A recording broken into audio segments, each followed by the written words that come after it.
m'appelle Imam Fofana, c'est l'imam de la mosquée Tauba. Hi everybody, my name is Curtis Matoga and I am one of the pastors here at St. Jack's Anglican Church in Montreal. I'm Lisa Greshko. I'm the senior rabbi here at Temple Emmanuel in Beth Shalom. My name is Ishwar Patel. I'm the president of the Ramji Temple.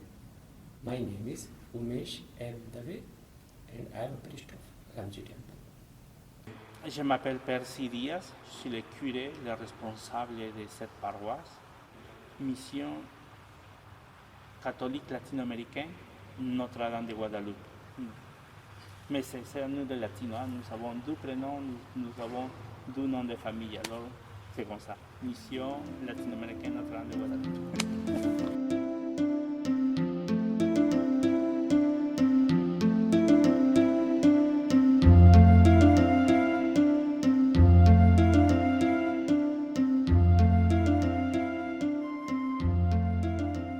The notion of tzedakah, which is sometimes translated charity, which really doesn't work so well. I think it's probably a lot more similar to zakat in Islam, and you hear the connection between the words. The notion is that not that giving needs to come out of a warmth of spirit or emotion necessarily, but there's a real obligation to redistribute wealth. That if you happen to be doing well, if you happen to be wealthy, that's not because of your own inherent worth necessarily. It's something that gives you an opportunity to give back, to redistribute, to help someone else, hoping that if you're ever in that situation, someone else will help you, but more broadly to kind of help rectify some of the injustices in the world. And there is this really strong concept that the work is on us to do, that you can't just walk away from it and be indifferent and say, I'm not involved and I'm not obligated. You know, it really is important to not.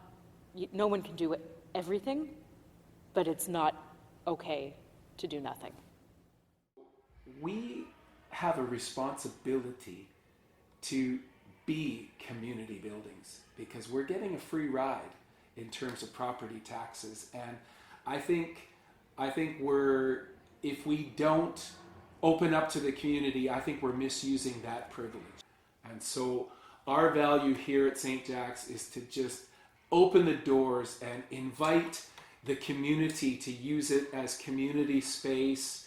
We have a rental portion of our administration that is focused on just renting to clients. And so we do have a lot of not-for-profit that are resident here. Upstairs we have Action Réfugiés, which is one of Canada's leading refugee organizations. We help refugees get settled in this new country for them. And so we have not-for-profit organizations that share the space with us at a lower rental rate. And one of the most interesting things that we have going on in the building is a group called Le Monastère, but it's a CRIC group. And these are artist athletes of the first caliber who have hung a trapeze from the high ceiling in the church, and the shows that they put on, this cabaret, it's stunning. And you know, it's a way for people who would never darken the door of a church to come in and experience some beautiful moments in this beautiful sacred space. Ici, dans notre paroisse, nous avons 14 groupes. Alors, chaque groupe, il fait des différentes activités. Par exemple, il y a des groupes qui s'engagent en foyer de personnes âgées. Et même pour la nourriture. Le mercredi, nous avons un dépannage alimentaire. Mais les personnes qui viennent pour les dépannages alimentaires, c'est les personnes qui habitent autour de la paroisse, normalement. Alors ça, c'est un service qu'on offre à notre communauté.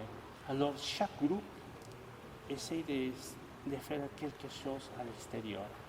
So we have a number of ongoing projects that try and make a positive impact, not just within our walls, but beyond our walls. For the past number of years, we have a group called Caring Cooks that would come in every other week and cook, and in an average year, they would create over 7,000 meals for an organization called Share the Warmth, which really does tremendous work.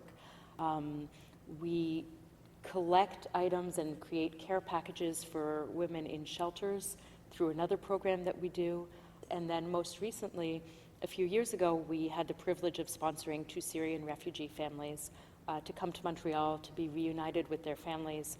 And that was really significant work, drawing on earlier things. So apparently, far before my time, we had also sponsored Vietnamese boat people when they were coming to Canada. So there's always been that appreciation of the opportunity in Canada to be able to do something and to act in keeping with our values.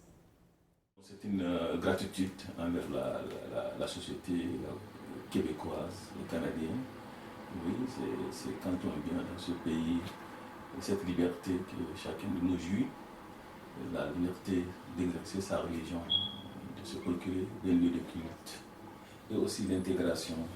Quand je dis l'intégration dans tous les sens, ça veut dire aussi s'impliquer aussi dans la vie commune, dans la vie politique aussi, c'est ça.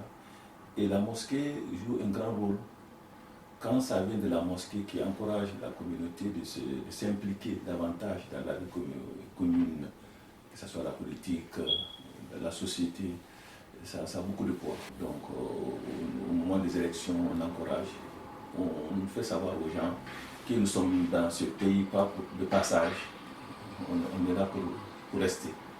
Donc il va falloir vraiment qu'on prenne les choses en main. Et ça, on encourage beaucoup.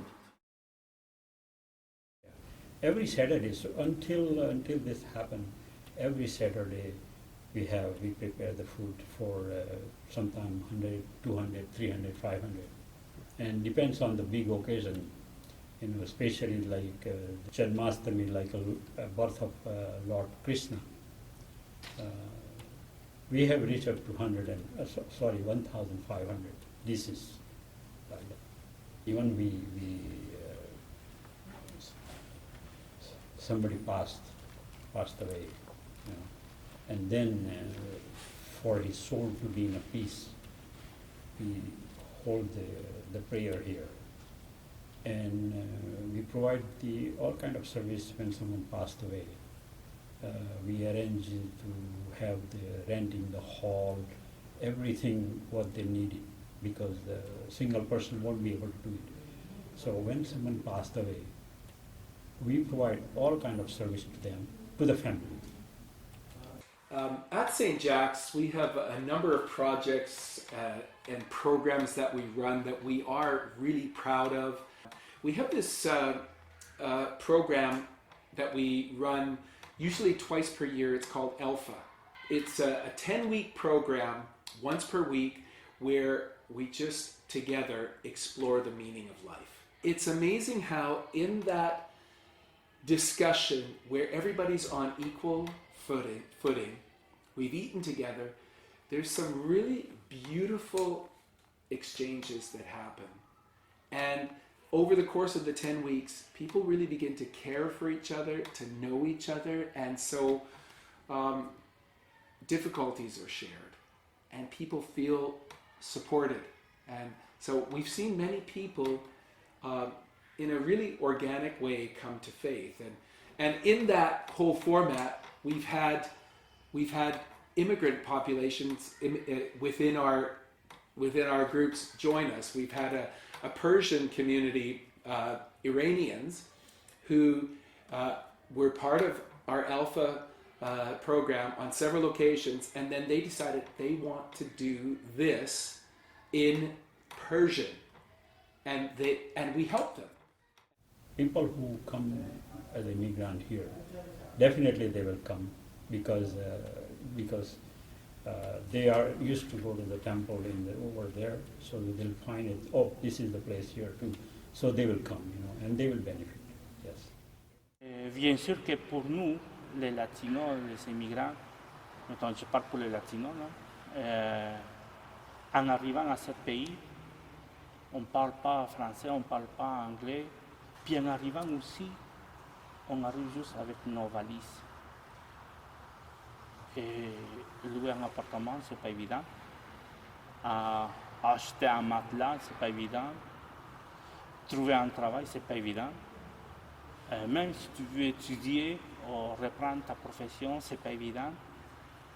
Alors au début, c'est un petit peu pénible. Mais nous les Latinos, on retrouve notre force en Jésus. On vient ici, par exemple le dimanche, on vient ici à la messe, peut-être en 4 pattes, en disant je ne peux plus, je suis fatigué, je capote, alors c'est fini pour moi. Mais en arrivant ici, on dirait que Jésus te dit, ok, viens ici, là, repose-toi, ok, tranquille, relax, là.